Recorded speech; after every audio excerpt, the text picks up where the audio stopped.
오늘 우리 함께 먼저 성경 말씀을 읽을 텐데요. 요한복음 1장의 마지막 부분입니다.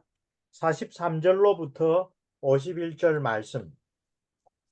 요한복음 1장 43절로 51절 말씀. 제가 받들어서 봉독하겠습니다. 이튿날 예수께서 갈릴리로 나가려 하시다가 빌립을 만나 이르시되 나를 따르라 하시니 빌립은 안드레와 베드로와 한 동네 베세다 사람이라. 빌립이 나다나엘을 찾아 이르되 모세가 율법에 기록하였고 여러 선지자가 기록한 그 일을 우리가 만났으니 요셉의 아들 나사렛 예수니라. 나다나엘이 이르되 나사렛에서 무슨 선한 것이 날 수 있느냐. 빌립이 이르되 와서 보라 하니라. 예수께서 나다나엘이 자기에게 오는 것을 보시고 그를 가리켜 이르시되 보라, 이는 참으로 이스라엘 사람이라. 그 속에 간사한 것이 없도다. 나다나엘이 이르되 어떻게 나를 아시나이까. 예수께서 대답하여 이르시되 빌립이 너를 부르기 전에 네가 무화과 나무 아래에 있을 때에 보았노라. 나다나엘이 대답하되 라삐여, 당신은 하나님의 아들이시요 당신은 이스라엘의 임금이로소이다. 예수께서 대답하여 이르시되 내가 너를 무화과 나무 아래에서 보았다 함으로 믿느냐. 이보다 더 큰 일을 보리라. 또 이르시되 진실로 진실로 너희에게 이르노니 하늘이 열리고 하나님의 사자들이 인자 위에 오르락 내리락 하는 것을 보리라 하시니라. 아멘. 요한복음에 대한 세 번째 묵상인데요. 오늘 묵상은 예수님께서 누구신지를 소개하는 사도 요한의 주된 목적과 더불어 흔히 설교할 때 그 예수님과 관련된 사람들의 일화에서 우리가 배울 수 있는 교훈은 무엇인가를 함께 연결하여 살펴봅니다. 우리가 읽었던 본문은 1장의 마지막 단락이지만 그 앞에 단락까지 조금 연결하여서 살펴보려고 합니다. 그래서 오늘 우리 살펴보는 전체 제목은 이것입니다. 예수 그리스도의 첫 번째 제자들과 전도라고 하는 그런 토픽입니다. 크게 세 가지를 생각을 하려고 하는데요. 예수님의 첫 번째 제자로 요한복음에서 소개된 사람은 안드레와 이름이 밝혀지지 않은 다른 한 제자인데 많은 복음서 연구자들은 이 사람이 요한복음을 썼던 사도 요한일 거라고 추측합니다. 아주 거의 확률이 아주 높은 추측입니다. 오늘 우리의 주제와 관련하여 특별히 예수 그리스도를 증거하는 일과 관련하여 우리가 첫 번째로 생각해 볼 중요한 토픽은 이 예수님의 첫 제자가 세례 요한의 제자였는데 세례 요한의 전도를 받고 세례 요한이 오히려 적극적으로 저 사람을 따라가라 라고 하는 그런 증거를 듣고 예수님을 따라간 사람들이라는 것입니다. 그래서 여기에서 세례 요한부터 시작된 올바른 전도의 방법, 어떤 수단들이 아니라 그 전도는 예수 그리스도를 올바르게 증거해야 한다라고 하는 그 전통이 생겨났죠. 그것을 흔히 스포트라이트 사역이라고 합니다. 빛을 비추되 자기 자신이나 혹은 다른 것에 조명을 집중하는 것이 아니라 복음 전도에 있어서는 그 빛이 집중되어서 환하게 드러나야 될 존재가 예수 그리스도이시다라고 하는 것이 첫 번째입니다. 그리고 오늘 본문에서 이 안드레가 예수님과 하루를 보낸 다음에 곧바로 자기의 형 시몬을 예수님께로 데려옵니다. 그것을 우리가 지난번에 살펴보았습니다. 그리고 예수님이 이 첫 두 제자들과 함께 있다가 나가시다가 만난 베드로 안드레와 동양 친구 갈릴리 벳세다 출신의 빌립을 만나셔서 빌립을 제자로 삼으셨습니다. 그러자 빌립도 곧바로 그 예수 그리스도에 대한 복음을 자기의 친구 나다나엘에게 전달했습니다. 오늘 본문의 핵심은 바로 그 빌립의 나다나엘 전도가 전반부를 이룹니다. 여기서 기독교가 어떻게 이렇게 크게 짧은 시간 내에 세계적인 종교로 발전했는가를 연구한 사람들이 주목하는 바가 바로 기독교 초창기 전도의 특징으로 빌립에게서 안드레에게서 나오는 그러한 그 특징들을 한번 살펴보려고 합니다. 그리고 세 번째로 사도 요한의 복음서는 항상 그 초점이 핵심이 예수 그리스도와의 만남에 있죠. 시몬 베드로를 처음 보시자마자 하신 예수님의 말씀 장차 너를 베드로 게바 반석이라 하리라라고 한 그 말씀이 어떻게 이루어졌는지, 베드로는 어떻게 예수님을 참되게 만나게 되었는지 우리가 한번 언급했지만 누가복음 5장의 기록을 통하여 살펴보고요. 오늘 우리가 읽었던 곳에서는 나다나엘이 한 구절 사이에 갑자기 변모합니다. 나사렛 출신으로는 하나님이 약속한 메시아가 나올 수가 없다라고 했던 나다나엘의 생각이 예수님께서 내가 너가 무화과 나무 아래에 있을 때 보았다라는 그 수수께끼 같은 말씀을 듣자 나다나엘이 180도 바뀌어서 예수님을 처음 만난 사람 맞는가 싶을 정도의 고백을 합니다. 이스라엘의 임금이다. 하나님께서 약속하신 이스라엘의 임금이다. 심지어 하나님의 아들이다. 이런 놀라운 고백을 합니다. 그러므로 예수 그리스도와의 만남이라는 것이 얼마나 놀라운 그런 체험이 되는지를 우리가 살펴보는데, 그러한 놀라운 회심, 놀라운 신앙 고백에 대하여 예수님은 오히려 너 그거 가지고 그렇게 크게 반응하는 것, 나중에 너희들이 예수 그리스도를 통하여 참답게 체험하게 될 그 사실에 비하면 아주 미미한 것이다. 놀랄 만한 것이 예수님과의 만남에서 나타난다라고 하면서 여기 51절에 소위 하늘이 열리고 하나님의 사자들이 천사들이 인자 곧 예수 그리스도 위에 오르락내리락 하는 것을 보리라. 이것은 아주 분명하게 야곱이 경험한 그 하늘까지 뻗쳐진 사다리, 그 흔히 야곱의 사다리라고 하는 거죠. 하나님과 사람 사이에 그 통로가 열린다라고 하는 그 약속을 이야기를 하고 있는 것입니다.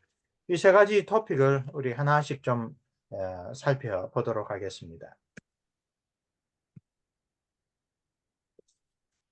자, 우선 시대적인 배경을 살펴봅니다.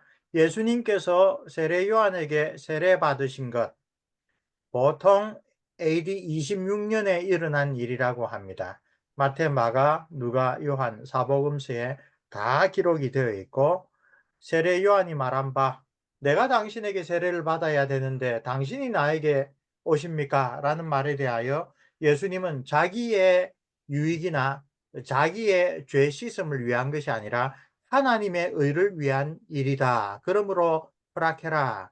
그 말로서 우리가 예수님이 우리와 연합하여 우리를 대신하여 죄의 형벌을 다 받으시고 순종의 의무를 다하시는 그러한 메시아 사역, 구원자로서의 사역이 시작한다. 그래서 예수님이 세례받는 것을 소위 기름 부음 받는 일이라고 해석을 한다고 했죠. 그리고 공간복음을 보면 요한복음에서는 언급하지 않고 지나가는데 세례를 받으신 후에 곧장 어디로 가셨어요? 성령에 이끌리어 광야로 가서 40일 동안 먹지도 마시지도 않고 금식하시면서 사단과의 일대 대결을 벌이셨죠. 그 40일이 다갈 즈음에 사단이 와서 예수 그리스도의 앞날의 구속 사역을 결정적으로 방해하고 유혹할 세 가지 질문을 던졌고, 그 질문에 대하여 예수님은 아담이 그랬던 것과는 정반대로 자기의 생각을 앞세우지 않고 신명기에 기록된 하나님의 율법에 따라 기록되었을 때, 또 기록되었을 때, 기록되었을 때, 극단의 환경 속에서도 예수 그리스도는 두 번째 아담으로서 하나님의 말씀이 무엇보다도 중요한 진리의 기준이라는 것을 끝까지 잡으셨죠. 그것이 세례받고 난 다음에 첫 번째로 하신 핵심적인 사역이었습니다. 그런 다음 다시 세례 요한이 세례를 주는 곳으로 예수님도 돌아오셨어요. 우리 오늘 요한복음을 보면 광야 일 말고 바로 이튿날, 또 35절에도 이튿날, 그 이튿날은 광야 시험에서 돌아오고 난 다음입니다. 그 이튿날, 즉 40일이니까 시험을 통과하시기 전에까지 합치면 거의 한 6주가량이 지난 때에 세례요한은 자기에게 세례를 받고 광야로 들어가셨다가 40일이 지나서 오신 예수님을 보자 그득 반복하여 세상 죄를 지고 가는 하나님의 어린 양이다 라고 그 이야기를 합니다. 그런데 광야 시험을 마치고 난 다음에 세례 요한이 그렇게 예수님을 아뉴스 데이라고 증거하자 37절 말씀에 제 두 제자가 그의 말을 듣고, 즉 세례 요한이 예수님을 하나님의 어린 양이다라고 증거하는 말을 듣고 예수님을 따라갑니다. 달리 말하자면 세례 요한은 예수님을 보고 하나님의 어린 양이니 저분을 따라라라고 권유한 셈이 되는 것입니다. 그 두 제자가 예수님을 만나서 하룻밤을 같이 보내면서 예수님과 많은 이야기를 했겠지요. 어떤 대화를 나누었는지 요한은 세세하게 기록을 하지는 않지만 그 다음에 그 하루를 같이 예수님과 더불어 지낸 다음에 곧바로 안드레는 자기의 형 시몬을 데려다가 나사렛 예수를 메시아라고 소개하는 것을 보게 됩니다. 41절에 그가 먼저 자기의 형제 시몬을 찾아 말하되 우리가 메시아를 만났다. 메시아는 번역하면 그리스도라. 이렇게 예수님과의 하룻밤이 안드레로 하여금 자기의 형에게 내가 만나서 하루를 같이 이야기하고 보낸 저분이 메시아이다 라고 이야기를 했습니다. 자, 한 걸음 다시 돌아가 보면 세례 요한은 일관되게 자기의 아마 사랑하는 두 제자가 자기를 떠나 나사렛 예수를 따르는 것을 어떻게 보면 장려하고 후원을 하는 정도로 자기가 나서지 않고 예수 그리스도께서 존귀하게 되는 그런 사역을 했습니다. 다른 의도로 이야기를 했는데 혹 제자들이 저분이 더 나을까 싶어서 옮긴 것인가 그런 생각을 할 수도 있겠지만 세례 요한은 분명하게 이야기를 합니다. 이 3장에 가면 3장 우리 25절부터 보면 요한의 제자 중에서 한 유대인과 더불어 정결 예식에 대하여 변론이 되었더니 그들이 요한에게 가서 이르되 라비여 선생님과 함께 요단강 저편에 있더니 곧 선생님이 정언하시던 이가 세례를 베풀매 사람이 다 그에게로 가더이다. 요한이 대답하여 이르되 만일 하늘에서 주신 바 아니면 사람이 아무것도 받을 수 없느니라. 내가 말한 바 나는 그리스도가 아니요 그의 앞에 보내심을 받은 자라고 한 것을 증언할 자는 너희니라.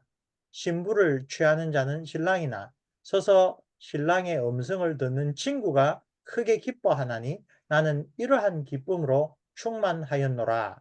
그는 흥하여야 하겠고 나는 취하여야 하리라.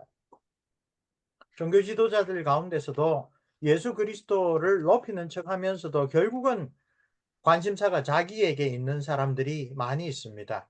신실하게 사역하던 사람도 소위 말해서 세상적인 관점으로 목회가 성공하면 점점 더 예수 그리스도를 모든 성도들 앞에 더욱더 분명하게, 더욱더 확실하게, 더욱더 모든 사람들의 관심이 집중되도록 그렇게 예수님을 증거하는 대신 점점 예수님을 앞세우고는 자기 자신에게 관심이, 자기 자신의 이해관계나 여러 가지 명성이 더 중요하도록 하는 그런 위험에 잘 빠집니다. 그런 점에서 세례요한은 모든 전도자들, 모든 말씀의 사역자들, 심지어 모든 그리스도인들에게 아주 중요한 모범을 보여줍니다. 우리의 삶을 통하여, 우리의 교회 섬김을 통하여, 우리의 모든 하는 일을 통하여 내 몸에서 그리스도가 존귀케 되는 것, 그것이 세례 요한으로부터 모든 그리스도인들에게 전해진 올바른 태도입니다. 우리 호주와 관련된 아주 중요한 사례를 하나 소개하겠습니다. 자, 왼쪽 멜번의 그 유명한 오지 풋볼 경기장입니다. 거기에 와서 이 세계적인 기록을 세운, 즉 한 집회에 최대의 청중이 모인 집회를 인도하는 분이 바로 빌리 그레이엄 목사님입니다. 아래 사진은 매스코트 공항 앞에 자기의 전용 비행기를 타고 다시 미국으로 떠나기 전에 부부가 함께 서서 인사하는 내용입니다. 1959년에 빌리 그레이엄은 넉 달 동안 설교 투어를 마친 후에 호주에 작별 인사를 하였습니다. 호주 인구의 절반이 그의 설교들 가운데 최소한 한 편에 귀를 기울였습니다. 그레이엄 목사의 집회들 중 하나로서 멜번 크리켓 구장에 모인 군중의 수는 단일 집회에 13만 명을 넘었는데 이것은 아직도 깨어지지 않은 기록입니다. 그의 방문 기간 중 언젠가 시드니의 매스코트 공항에서 아스팔트 위에 있는 그레이엄 목사의 비행기 앞에 임시 연단이 설치되었습니다. 거기서 그는 어떻게 세례 요한이 자신의 제자들에게 자신에 관하여 잊어버리고 예수를 따르도록 말했는지에 관하여 이야기하였습니다. 요한은 예수님에 관하여 그는 흥하여야 하고 나는 쇠하여야 하리라 라고 말했는데, 그와 마찬가지로 빌리 그레이엄은 군중들이 그 빌리 그레이엄이라는 사람에 대해서는 잊어버리고 예수님을 따라야 한다고 촉구했습니다. 예수님의 사도들 역시 그런 패턴으로 사역을 했는데, 왜냐하면 바울은 우리는 우리를 전파하는 것이 아니라 오직 그리스도 예수의 주 되신 것과 또 예수를 위하여 우리가 너희의 종된 것을 전파함이라 라고 고린도서 4장 5절에서 말했기 때문입니다. 사도들처럼 빌리 그레이엄도 그 자신을 스포트라이트 사역이라고 묘사할 수 있는 바를 행하고 있다고 생각하였는데, 그는 그 사역이 세례 요한의 사역의 패턴을 따르는 것이라고 말했습니다. 세례 요한의 사역을 이렇게 특징 짓는 것이 과연 정확한지 요한복음에서 발견되는 설명을 따라 살펴볼 필요가 있습니다. 오늘 우리 1장과 3장을 보면 세례 요한은 정확히 심지어 자기가 아끼는 제자들조차도 나사렛 예수를 따라가야 한다. 예수님의 제자들이 늘어나서 아직도 세례 요한에게 충성을 바치는 제자들이 그것에 대하여 질투나서 이야기를 하니까 질투내어서는 안 된다. 나의 사역 자체가 저 나사렛 예수께서 흥하도록 길을 닦는 사역이다. 사도 바울도 이런 이야기를 하고 또 빌립보서 유명한 이야기를 말하죠. 사도 바울이 로마의 감옥에 첫 번째로 투옥되었을 때 나의 간절한 소망에 따라, 기대와 소망에 따라 아무 일에든지 부끄럽지 않고 오직 나의 몸에서 그리스도가 존귀케 되는 그것이 자기의 삶의 목적이라고 했습니다. 그것은 아주 잘 풀어선 하나님의 형상이라는 개념에 대한 해설입니다. 사도 바울의 자기 적용입니다. 하나님의 형상으로 지음받고 하나님의 형상으로 다시 구원받은 하나님의 사람들, 그리스도인들은 우리의 삶의 모든 부분들을 통하여 그리스도께서 존귀케 되는 그것이 어떻게 보면 하나님 형상으로 우리의 삶의 본질을 이루는 그러한 신령한 생활이기 때문에 그렇습니다. 세례요한은 바로 그러한 목적을 자기가 구체적으로 받은 예수 그리스도의 헤럴드, 전령자가 되고 그리스도의 길을 닦는 미리 와서 닦는 예비자가 되고 하는 그런 사역을 통하여 하나님의 형상으로 지음받은 사람이 해야 할 가장 중요한 인생의 목적을 아주 잘 실천했습니다. 전도와 관련하여, 더 나아가서 우리의 예배와 관련하여, 더 나아가서 우리의 일상생활과 관련해서도 우리에게 주시는 첫 번째이자 가장 중요한 교훈이 여기 있습니다. 우리를 통하여 예수 그리스도께서 영화롭게 되어야 됩니다.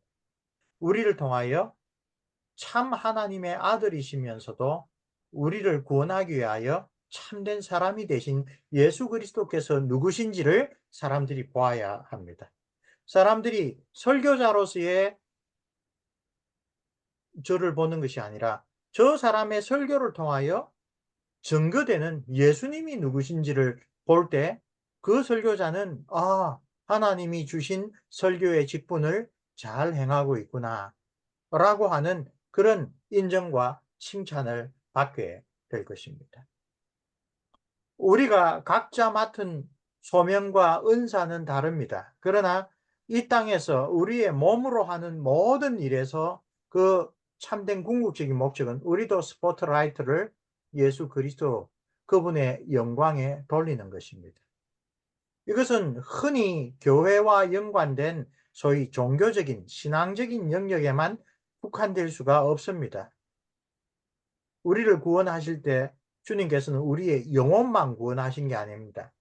우리의 몸과 마음, 우리의 전인을 하나님의 자녀로 부르셨기 때문에 우리가 하나님의 형상으로 재창조된 그리스도인으로서 하는 모든 일을 통하여 스포트라이트 사역, 예수 그리스도를 더욱더 잘 보여주고 예수 그리스도께서 얼마나 우리에게 귀한 일을 행하셨는지를 더욱더 잘 증거하는 그러한 삶을 사는 것, 그것이 모든 그리스도인의 삶이고 구체적으로 예배로 또 구체적으로 우리의 증언으로 전도로 우리가 전하는 것은 교회 생활 다른 유익들이 아니라 예수 그리스도 바로 그분이라고 하는 것을 우리가 살펴볼 수 있습니다. 세례 요한에 대해서는 여러 가지 평가가 있을 수 있지만 우리가 처음부터 끝까지 세례 요한에 대하여 존경하고 본받아야 할 점이 있다면 바로 이것입니다. 자기의 소명을 따라 자기가 높아지는 것이 아니라 예수 그리스도를 높이고 예수 그리스도를 증거하는 일에 그의 삶을 일관되게 바쳤다는 겁니다. 자, 두 번째는 안드레와 빌립의 전도이죠. 기독교 초창기 전도의 특징이라고 했는데 역시 아주 흥미로운 연구가 있습니다. 자, 세례 요한에게 배우는 사람은 우선 세례 요한을 떠나야 합니다. 역설이죠. 이런 일을 세례 요한의 두 제자들 가운데 한 사람인 안드레와 이름이 알려지지 않은 한 제자, 아마도 요한복음의 기록자인 요한일 가능성이 높은 이 두 제자의 경우에서 발견했습니다. 그러나 예수님을 만나고 경험한 사람들에게는 세례 요한을 떠나 예수님을 뒤따르는 것만으로는 충분하지 않습니다. 그리스도를 발견하였다는 그 좋은 소식은 다른 사람에게도 나누어져야 하는 것이었습니다. 예수님이 광야 40일간의 시험을 겪고 돌아와 자신의 공적 사역을 시작하신 것과 똑같이 세례 요한은 6주 전에 예수님이 세례를 받으셨을 때 일어났던 일을 증언하였습니다. 요한의 복음은 이스라엘에 대한 예수님의 공생애의 첫 주일과 마지막 주일을 특별히 강조합니다. 1장 19절에서 2장 11절까지 요한은 예수님의 사역의 첫 주간에서 그 자신이 목격하였던 핵심적인 사건들을 선택합니다. 그는 그 첫 주간에 5명의 제자들과 예수님의 만남을 대단히 강조하며 가나의 혼인잔치가 있을 무렵에는 예수님의 제자들은 그분과 함께 여행하는 어떤 제한된 무리를 구성하고 있었습니다. 공적 사역의 첫 주간으로는 나쁘지 않습니다. 그러나 성육신하신 하나님, 성령께서 내려와 그 위에 머무르러 계신 그 예수 그리스도에게 우리는 좀 더 풍성한 것, 세례 요한이 예언했던 대로 성령으로 세례를 주는 그런 사역을 기대할 만합니다. 두 번째 초점으로 바로 넘어갑시다. 여기 밑에 책을 보면 The Rise of Christianity, 기독교의 흥기, 이 오른쪽에 우리말로 기독교의 발흥이라고 번역된 책인데요. 이 로드니 스타크라고 하는 이 저서의 저자가 여기에서 이야기했던 많은 것들 중에 아주 주목할 만한, 특별히 전도와 관련하여 예수 그리스도의 제자가 된 첫 번째 두 제자로부터 시작했던 그 전도 운동의 특징을 잘 소개합니다. 질문은 이렇게 이야기를 합니다. 오순절 때에 마가의 다락방에 있던 120명의 신자들로부터 출발한 기독교, 보통 AD 30년경이라고 합니다. 어떻게 주후 300년쯤 지나면 이 3,300만 명의 추종자를 거느린 광대한 로마 제국을 곳곳에서 다 그리스도인들로 채우게 되는 그런 놀라운 성장을 보여주었을까? 라고 질문하면서 그에 대한 중요한 대답 중에 하나가 초창기부터, 처음부터 기독교는 가족들과 친구들의 정언을 통하여 전도하였다. 복음을 받은 사람은 제일 먼저 자기와 가까운 사람, 자기가 정말 소중히 여기는 가족, 친구들을 신앙으로 데려왔다. 그럴 정도로 그들이 받은 복음을 정말 귀중하고 정말 소중하여 반드시 소중한 것은 내 사랑하는 사람들과 나누어야 되겠다라고 하는 그러한 모습을 두드러지게 보여주었다. 그래서 이런 말을 인용합니다. 한 친구가 다른 친구를 신앙으로 이끌어 올 수 있습니다. 가족과 결혼이라는 유대 관계들, 그리고 대가족의 가정들에 대한 충성심이 교회의 새로운 회원들을 계속 모으는 가장 효과적인 수단이었습니다. 정확한 개념은 아니지만 관계전도라고 할 수 있는 거죠. 복음을 받은 사람은 이 복음이 너무나 소중하므로 제일 먼저 자기 주위에 있는 사랑하는 가족들, 형제들, 친구들을 계속 복음으로 이끌어왔다는 것입니다. 이것은 예수님의 지상사역과 초창기에 확립된 유형이었습니다. 안드레가 예수님을 만나고는 제일 먼저 자신의 가족을 찾았고 자기 형 시몬을 예수님께로 데려왔습니다. 그리고 빌립이 예수님을 따르기로 한 다음에 그는 자기의 친구를 즉각 찾아가서 나다나엘에게 예수 그리스도를 증거하였습니다. 예수님은 안드레의 형 시몬에게 게바, 아람으로 바위, 반석이라는 뜻이죠. 그리스로 페트라, 페트로스, 베드로입니다. 그런 후에 빌립은 자기 친구 나다나엘이 무화과 나무 아래에 있는 것을 발견하였는데 그 빌립의 전도를 받은 나다나엘이 처음에 상당히 부정적으로 대합니다. 여러 선지자들이 모세가 언급했던 그 사람을 내가 만났다. 빌립은 예수님을 만난 다음에 이 귀한 그 복음, 예수 그리스도로 말미암아 하나님의 구약의 약속이 이루어졌다라는 놀라운 발견을 가장 사랑하는 친구에게 전하는데 그 친구는 빌립의 이야기를 듣다가 한마디에 딱 마음이 걸립니다. 뭐가 걸립니까? 나사렛에서 메시아가 날 리가 없다. 메시아는 베들레헴에서 나야 한다. 나사렛은 갈릴리에 있는 도시이고 갈릴리는 그 지역에 선지자 이사야가 말한 바 이방의 갈릴리여라고 할 정도로 하나님에 대한 신앙이 그렇게 독실한 그런 땅이 아니다. 그러나 빌립은 간절한 마음으로 나다나엘을 설득합니다. 뭐라고 설득합니다? 와서 직접 내가 만난 그분을 보아라. 와서 직접 내가 만난 바로 그분을 보아라. 전도의 방법은 다양합니다. 우리가 예전에 한국에서 많이 전도할 때는 어떻게든 교회로 데려오는 것, 총동원 전도주일에 그간에 여러 가지 노력을 기울이고 기도하는 가운데 어떻게든 데려오는 것이 전도에 참여하는 중요한 방법들 가운데 하나입니다.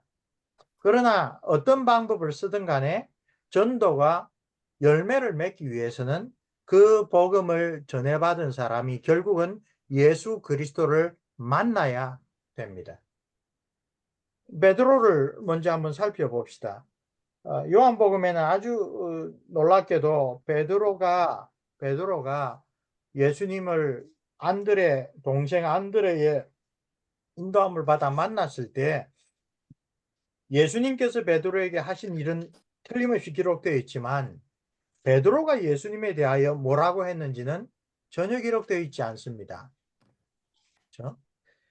자기의 동생 안드레나 사도 요한이나 혹은 빌립이나 나다나엘은 예수님을 만난 다음에 예수님이 바로 그 메시아다라고 하는 고백을 다 하고 있습니다. 놀랍게도 베드로가 예수님을 만나고 심지어 예수님이 자기에게 반석이라고 하는 뜻을 가진 이름을 주셨는데도 그 베드로가 예수님에 대하여 어떻게 반응했는지는 나오지 않습니다. 예수님과의 만남을 통하여 베드로가 이 나사렛 출신의 랍비가 과연 어떤 분인지를 제대로 깨달은 것은 누가복음 5장에 가서야 나옵니다. 거의 한 10개월 이상 지난 다음에 베드로, 안드레, 야고보, 요한은 다시 갈릴리에 가서 고기를 잡고 있었습니다. 예수님께서 그들에게 가셔서 베드로의 배를 빌어서 호숫가에 가득 모인 무리들에게 하나님 나라의 복음을 베드로의 보트 위에서 전하시고 우리가 잘 알듯이 설교가 마치자 베드로에게 가서 다시 그물을 내려라. 밤새도록 즉 그 당시에 아마 이 고기는 밤에 어두울 때 잘 잡혔던 모양입니다. 우리가 밤새도록 그물을 내리고 수고했지만 잡은 것이 없습니다. 그러나 선생님의 말씀이니까 내가 내리겠습니다 하고 내리자 그물이 찢어질 정도로 나중에 야고보와 요한의 배까지 와서 2배에 가득 실을 정도로 물고기를 잡았죠. 그런 놀라운 예수 그리스도의 이적을 보고 시몬 베드로가 이렇게 고백합니다. 예수의 무릎 아래에 엎드려 이르되 주여 나를 떠나소서 나는 죄인이로소이다. 그 기적을 보고 놀랐습니다. 근데 놀란 다음에 나온 반응이 이분만 함께 하면 우리가 정말 사업에 번창하겠구나라는 그런 식의 반응이 아니라 내가 죄인입니다. 이것이 예수 그리스도를 올바르게 만난 사람의 거듭난 사람의 반응입니다. 하나님이 누구신지 사람이 되신 하나님이신 예수 그리스도의 정체가 무엇인지 바르게 깨달았을 때 베드로는 진정으로 예수 그리스도 앞에서 자기가 어떤 존재인지 자기를 찾아오신 예수님이 어떤 분인지 심지어 거의 10개월 전에 안드레의 손에 이끌려 처음 예수를 만나고 그분이 다짜고짜 자기에게 개발하는 이름을 주셨는데도 깨닫지 못했던 예수님의 정체를 아주 분명하게 깨닫게 됩니다. 나는 죄인입니다. 나는 주님 앞에 정말 가까이 할 자격이 없는 자입니다. 나를 떠나십시오. 그제서야 예수님이 다시 한번 그에게 소명을 줍니다. 내가 너를 사람 낚는 업으로 예수 그리스도 복음의 전파자로 삼을 것이다. 자, 이렇게 전도는 다양한 방식으로 이루어질 수 있습니다. 우리가 오늘 묵상할 두 번째 주제로서 기독교 초창기부터 전도의 핵심은 가족 전도, 친구 전도, 관계 전도, 가까운 사람에게 이 귀한 생명의 복음을, 구원의 메시지를 정말 내가 사랑하는 사람들에게부터 먼저 전하겠다. 그런 방식이었다라는 것을 오늘 본문에서 보았습니다. 그런데 세 번째로 그 복음 전도의 핵심은 다름이 아니라 예수 그리스도를 만나는 것에 있었습니다. 나다나엘로 돌아가 봅시다. 많은 사람들이 나다나엘이 무화과 나무 아래에 있었다라는 것을 예수님이 지적한 것이 어떻게 그래 갑작스러운 변화를 이끌어내는지 추측합니다. 성경 자체는 말하고 있지 않습니다. 잘 쓰여진 어린이 성경을 보면 주로 제시되는 추측성 설명은 무화과 나무 아래가 아마 나다나엘이 하루에 3시간 경건한 유대인이 3시, 6시, 9시, 아침 9시, 12시, 오후 3시에 기도하던 장소였을 것이다 라고 추측합니다. 그리고 네가 무화과 나무 아래에 있을 때 내가 너를 보았다라는 것은 육체적인 이 눈을 가지고 저 나다나엘이 무화과 나무 아래 있네 그걸 봤다는 게 아니라 그때 무화과 나무 아래 있으면서 나다나엘 네가 했던 기도를 내가 다 들었다. 너는 만군의 여호와 하나님 언약의 이스라엘의 하나님에게 기도했는데 그 기도가 나에게 들렸다. 나다나엘의 놀라운 반응이 무엇입니까? 라비어 선생이여 당신은 이스라엘의 임금입니다. 이스라엘의 임금이라는 것은 약속된 메시아로 오신 그분이다라는 말과 같습니다. 그런데 뭘 덧붙입니까? 당신은 하나님의 아들입니다. 솔직히 요한복음을 처음 읽으면서 보면 나다나엘이라는 사람이 너무나 신비롭습니다. 예수님 처음 만나고 난 다음에 예수님이 하나님의 아들이라고 이렇게 고백한 사람은 세례요한 말고는 없습니다. 그렇죠? 그리고 이 제자들은 나중에 우리가 예수님께서 마지막으로 예루살렘으로 올라가실 때에도 예수님이 이스라엘의 왕이다라고 하는 것을 믿었지만 그것은 항상 솔로몬과 같은 왕, 다윗과 같은 왕을 이야기를 했지 우리 죄를 위하여 십자가에 돌아가시고 우리의 생명을 위하여 다시 사실 하나님의 아들이라고 하는 그런 고백은 참 쉽지 않았습니다. 베드로조차도 주는 그리스도시요 살아계신 하나님의 아들입니다라고 이야기를 하면서도 그 주님께서 과연 어떤 구원의 사역을 행해 주실지를 제대로 깨닫지 못하고 칭찬받은 다음에 곧바로 사탄아 물러가라라는 구정을 받았을 정도입니다. 근데 우리에게 남아있는 복음서의 기록대로라면 베드로보다도 사도 요한보다도 그 누구보다도 먼저 예수님의 제자들 가운데 나다나엘이 당신은 하나님의 아들입니다. 이 놀라운 고백을 설명할 길이 없습니다. 그래서 나온 것이 아하 무화과 나무 아래서 나다나엘이 간절하게 하나님께 기도했는데 그 기도를 예수님이 자기가 들으셨다라는 뜻으로 이야기를 했고 그것을 듣자 나다나엘은 이분이 바로 내 기도를 들어주시는 분이다. 이분이 바로 내가 기도한 그 하나님이다. 라고 고백했다라는 설명입니다. 그 설명은 상당히 설득력이 있습니다. 왜냐하면 나다나엘이 주님께로 나오자마자 예수님이 첫째로 나다나엘에게 하신 말씀이 뭡니까? 보라, 이는 참 이스라엘 사람이다. 그 속에 간사한 것이 없다. 간사하다 그러면 딱 생각나는 사람이 야곱이죠. 그러나 야곱과 달리 끝까지 하나님과 힘겨루게 하려고 했던 야곱과 달리 나다나엘은 정말 올곧게 표리부동하지 않게 하나님을 바라고 이스라엘의 구원을 바라고 그래서 기도를 드렸던 사람이기 때문에 예수님께서 이렇게 나다나엘을 칭찬한 것이 아닌가 그렇게 생각이 됩니다. 이건 역시 추측입니다. 초대교회 이래로 이 나다나엘이 12제자 가운데 바돌로메라는 사람과 동일한 사람일 것이다 라고 이야기를 합니다. 자, 우리는 베드로, 야고보, 요한 뭐 이런 유명한 사도들에 대한 기억이 많지만 다른 사도들은 의외로 묻혀 있습니다. 오히려 12제자가 아닌 사도 바울이 기독교를 널리 퍼지는데 더 많은 일을 한 것 같습니다. 그러나 주님을 참으로 만난 사도들은 주께서 그들에게 주신 그런 소명을 이 땅에 사는 동안 아주 분명하게 드러내었다라고 하는 것을 우리는 늘 생각할 필요가 있습니다. 이렇게 요한복음 1장에서 세례 요한으로부터 시작한 전도, 자기보다 예수 그리스도를 돋보이게 하는 것이 전도의 올바른 방식이라. 두 번째, 자기가 예수 그리스도와 만나서 정말 깨닫게 된 참된 구원의 복음, 생명의 사귐에 관한 것을 누구보다도 우리 주위에 우리가 가장 사랑하는 가족, 친지, 형제들에게 전한 것이 복음서부터 시작된 기독교의 전도의 특징이었다.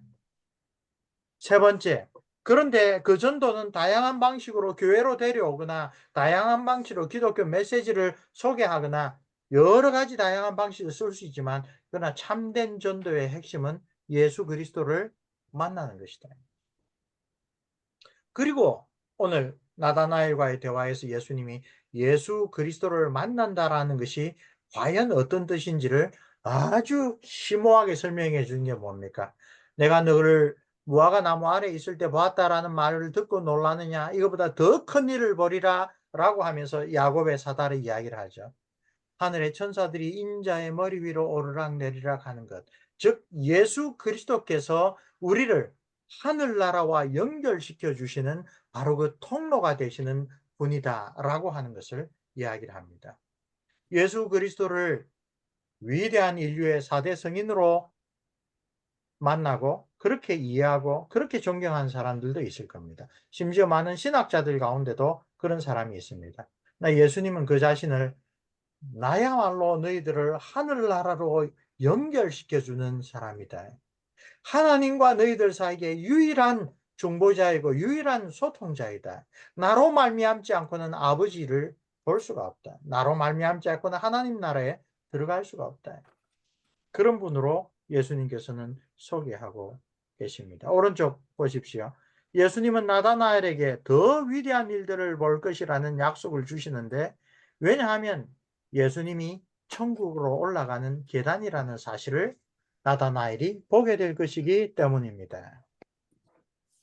51절에 예수님의 말씀은 창세기에 있는 야곱의 꿈 이야기를 암시하는데, 거기에는 이 꿈에 본즉 사닥다리가 땅 위에 있는데 서 있는데 그 꼭대기가 하늘에 닿았고, 또 본즉 하나님의 사자들이 그 위에서 오르락 내리락 하고, 그렇게 되어 있습니다.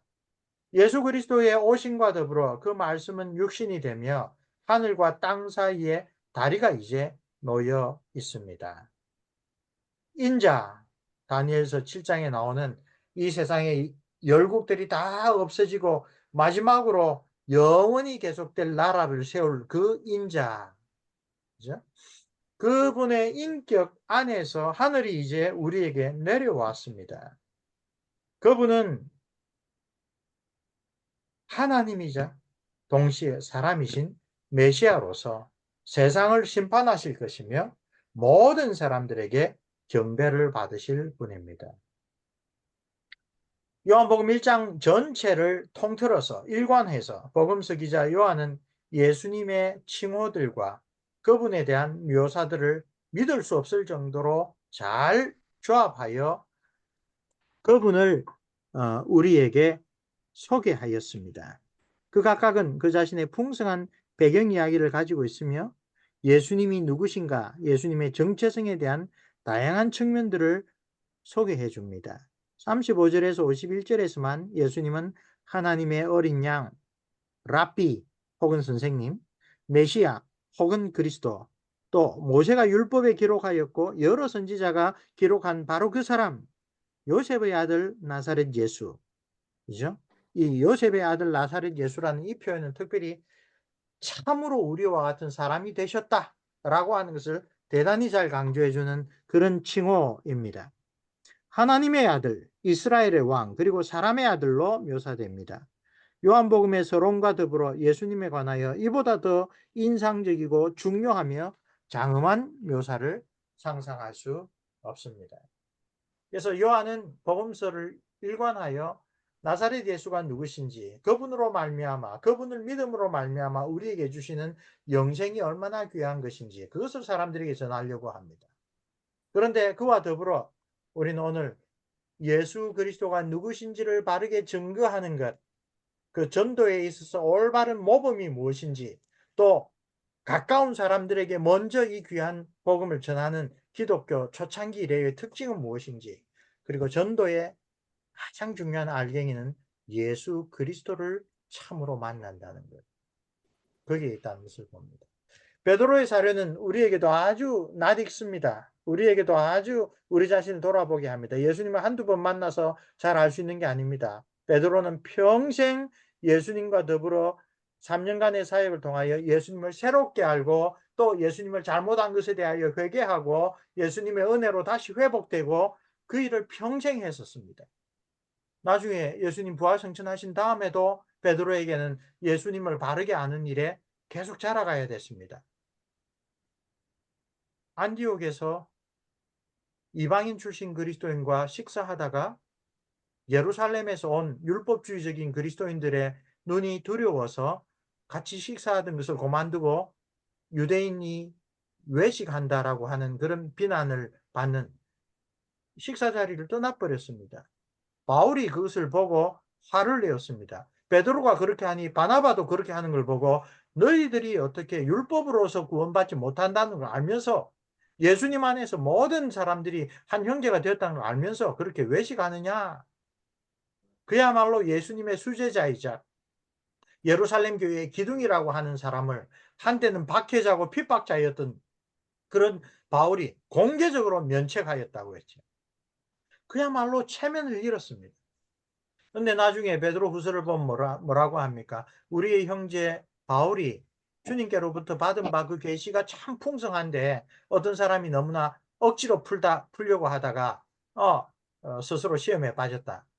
자기를 그렇게 공개적으로 책망했던 사도 바울이 사도의 급수로 따지자면 한참 밑에 있는 그 사람이 자기를 그렇게 모욕을 줬는데도 그러나 베드로 사도는 내가 이 점에 있어서 예수 그리스도를 올바르게 알지 못했다. 그래서 주님께서 바울을 통하여 나를 책망하셨다. 평생을 통하여 베드로는 예수님을 새롭게 만나고 새롭게 배워 갔습니다. 그게 우리가 하는 전도의 핵심입니다. 예수 그리스도를 만나는 것. 또 우리가 사랑하는 주변 사람들에게 예수 그리스도를 만날 수 있도록 소개하는 것. 빌립이 자기 말로는 설득이 안 되니까 와서 보라. 예수님 직접 만나보라. 그랬던 것처럼. 오늘 우리는 과연 예수님을 어떻게 만나고 또 우리 주변의 사람들을 어떻게 예수님과 만나게 해 줄 수 있을까요? 그것이 오늘 예수님이 누구신가에 대한 그 사도 요한의 풍성한 가르침과 더불어 우리가 어떻게 예수님을 계속하여 깊이 만날 수 있을까? 어떻게 하여 아직 예수님을 알지 못하는 혹은 예수님에게서 멀어진 우리의 사랑하는 주변 사람들을 다시 그 예수님과 만나게 해줄 수 있을까? 이렇게 고민할 문제 중에 하나입니다. 자, 당신 자신 혹은 예수 그리스도를 알게 된 당신의 친지들에 관하여 생각해 보시오. 당신과 그들을 예수님께로 인도하는 데 중요한 역할을 하였던 메신저, 복음 전도자, 그리고 도움을 준 이들이 누군지 가능한 한 추적해 보시오. 그리고 하나님 정말 잊고 살았는데 이런 분들을 통하여 내가 참 하나님을 올바르게 믿게 되었습니다. 그렇게 하나님 그런 사람들을 들어 쓰신 걸 감사합니다. 예, 그런 첫 번째 질문입니다. 그와 관련하여 참 많지만 생각해 보니까 너무나 많지만 생각나는 분, 특별히 개혁주의 신앙과 신학으로 이끌어 주신 분들이 누가 있는가 생각을 하다가 제가 대학 시절에 그야말로 낙양에 집가를 올렸다고 할 정도로 설교집이 엄청나게 불티나게 팔렸던 남포교회 박영선 목사님. 그 당시에는 남설교회 부목사로 계셨어요.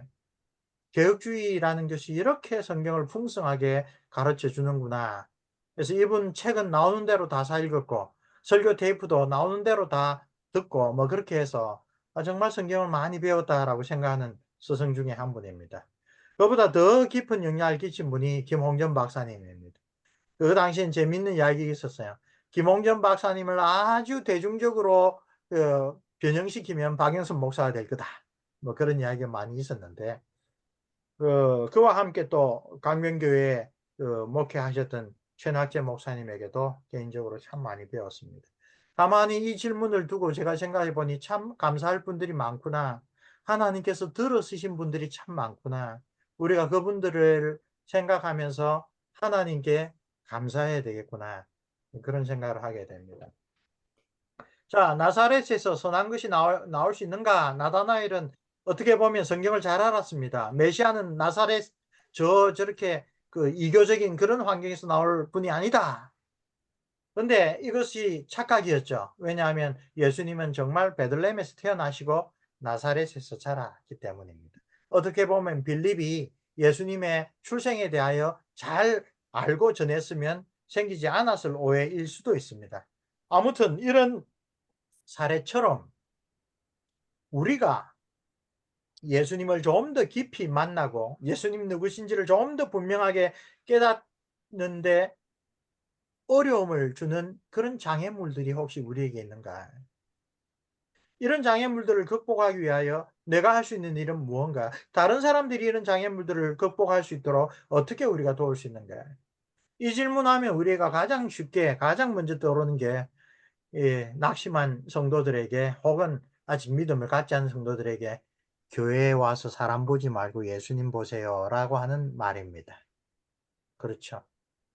교회는 예수님을 만나러 오는 곳입니다. 교회는 살아계신 성삼위 하나님의 은혜와 축복을 누리는 것입니다. 임마누엘이 무엇인가를 깨닫는 것입니다. 그런데 종종 예수님을 깊이 아는 일에 있어서 성삼위 하나님과의 사귐이 깊이 들어가는 일에 있어서 가장 걸림돌이 되는 게 먼저 믿은 사람들일 경우가 많습니다.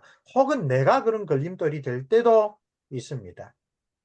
혹은 나도 다른 어떤 사람들, 심지어 목사나 우리가 본받아야 될 사람들 때문에 예수님께로 더 깊이 가는데 걸림돌을 만날 수도 있습니다. 그래서 오늘 묵상의 마지막 핵심, 예수를 만나는 것이 전도의 핵심이다. 그것이 귀한 것입니다. 내가 혹시 다른 사람에게 저 사람이 예수를 만나는데 걸림돌이 되지 않을까? 우리 한번 진지하게 오늘 돌아봐야 됩니다. 혹은 나의 그런 경험을 통하여 어떻게 하면 내가 다른 사람에게 걸림돌이 되는 대신에 그 사람이 예수님을 올바르게 만날 수 있도록 내가 도와줄 수 있을까? 그런 지혜를 구하는 것이 오늘 우리의 중요한 기도의 제목 가운데 하나입니다. 예수님을 바르게 만나게 하는 것. 교회에서 배운 여러 가지 것들이 있습니다. 질문을 많이들 합니다. 어제 제가 오전 예배 설교 마치고 오후 예배 때는 종교개혁 기념 특강을 한 교회가 있습니다. 집사님 한 분이 정말로 여러 가지를 묻습니다. 그런 물음을 쭉 들어보니 이분이 교회 생활을 오래 하면서 여러 교회에서 정말 치열하게 궁금한 것을 물어봤는데 대답해 주는 사람이 없었던 겁니다. 그러면 자기 소견에 오른 대로 생각을 하고 한편으로는 에이, 교회 와도 이런 질문에 대해서는 대답도 못 해준다. 그런 마음에 쌓여 있는 것이 있습니다. 하나님 은혜로 그런 것들이 잘 풀려나가면 그 사람에게 있어서 그 사람의 신앙과 경건에 있어서 중요한 돌파구가 열리는 겁니다.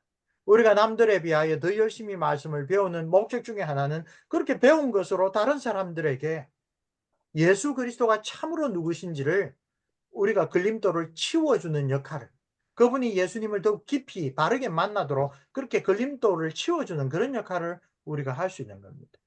내가 배웠던 것으로 꽉 사로잡혀서 이렇게 저렇게 아주 누구나 할 수 있는 그런 대답으로 그렇게 하는 것이 아니라 성경을 바르게 펼쳐서 성경에서 말씀하시는 주님을 그 사람들이 만날 수 있도록 해 주는 거예요.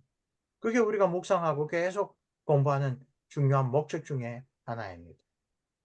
자, 구체적으로 전도와 관련된 적용입니다.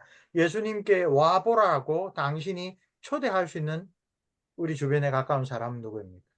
다른 사람들의 관심을 당신 자신이 아니라 예수님에게 집중하는 세례 요한의 스포트라이트 사역을 채택하기 위하여 당신은 무엇을 할 수가 있습니까? 이거 우리 이번 주부터 해서 시시때때로 돌아봅시다. 내가 교회에서 섬기고 또 하나님 나라를 위하여 하나님의 이름을 위하여 한다고 하는 여러 가지 일들에서 지금 다른 사람들이 나의 사역, 나의 헌신, 나의 봉사를 통하여 하나님께 영광을 돌리고 예수님을 바라보는가? 그 질문을 누구보다도 사실은 이 말씀의 사역자 된 이 목사들이 먼저 해야 되겠죠. 교회의 여러 직분을 맡은 사람들이 늘 해야 되겠죠. 오늘 우리의 그 묵상의 핵심이 빌립이 와보라라고 했을 때 자기로는 스스로 다 할 수 없는 일이지만 그러나 예수 그리스도를 만날 수 있도록 친구를 이끌어오는 그런 열정을 우리는 누구에게 정말 적용해서 할 수가 있을까요? 우리끼리 잘 믿고 우리끼리 계속 지식이 늘어나는 그러라고 하나님께서 우리에게 이런 열심을 주신 게 아니겠지요. 그 점을 우리가 한번 돌아보면 좋겠습니다. 자, 함께 우리 서너 가지 간구와 감사의 기도를 지금 드리면 좋겠습니다. 당신을 예수 그리스도께로 인도한 사람들에 관하여 지금 우리가 묵상하면서 생각나는 대로 그분들에게 감사하는 게 아니라 그분들을 나에게 주신 하나님 감사합니다. 우리의 평생에 통하여 이렇게 하나님께로 우리를 인도한 신실한 사역자들, 동력자들, 그리스도인 친구들 우리에게 계속 허락해 주옵소서. 당신의 친구들과 가족에게 사랑스럽게 예수님께 와보라 라고 인도할 기회들과 용기를 달라고 하나님께 기도합시다. 낙심한 우리 가족들 생각하면 우리 마음이 항상 아픕니다. 그리고 아이고 절망하기도 쉽습니다. 낙담하기도 쉽습니다. 그러나 빌립의 그런 태도를 우리가 잃지 말도록 주님, 우리의 마음 가운데 우리 주변에 있는 사람들, 아직 하나님을 모르는 사람들, 여러 가지 이유로 낙심하여 교회에서 멀어진 사람들을 우리가 계속 다시 주님 만나보시라고, 주님께로 직접 와보라고 그렇게 우리가 증거하게 해 주옵소서. 예수님이 우리의 천국으로 올라가는 계단, 예수님이 오셔서 우리에게 하나님 나라로 갈 수 있는 그런 산소망을 주셨다. 살아계신 하나님과 생명의 교제를 나눌 수 있는 그런 특권을 주셨다. 그 예수님이 얼마나 우리에게 귀한 존재인지 생각하고 감사합시다.